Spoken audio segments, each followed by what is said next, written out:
महत्त्वाची बातमी पाहूया। ओबीसी जनमोर्चाने मुंबईतील आंदोलनासाठी पोलिसांकडे परवानगी मागितली आहे। 20 जानेवारीला ओबीसी समाजाच्या विविध मागण्यांसाठी राज्यभर आंदोलन होणार आहे। मुंबईतल्या आझाद मैदानातही ओबीसी जनमोर्चाकडून आंदोलन केलं जाईल अशी माहिती मिळतेय आणि त्यासाठी आझाद मैदान पोलिसांकडे त्यांनी परवानगी मागितलेली आहे।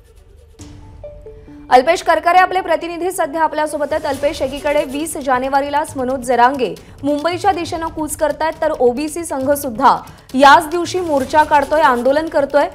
सध्या काय भूमिका आहे ओबीसी जनमोर्चाची आणि काय मागण्या आहेत?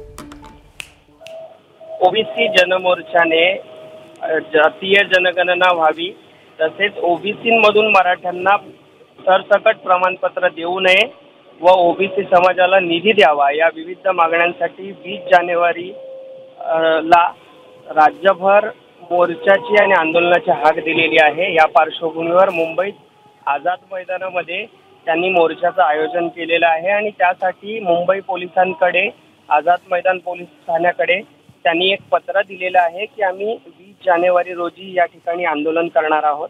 त्यामुळे आता हे पाहणं महत्त्वाचं ठरणार आहे की 20 जानेवारीला मराठा समाजाचं देखील आंदोलन मुंबईत पार पाडणार आहे, तर दुसरीकडे ओबीसी जनमोर्चाने देखील आंदोलनाची हाक दिलेली आहे। त्यामुळे पोलीस आता नक्की काय निर्णय घेतात हे पाहणं महत्त्वाचं ठरणार आहे। प्रज्ञा, अल्पेश, धन्यवाद दिलेल्या अपडेटसाठी।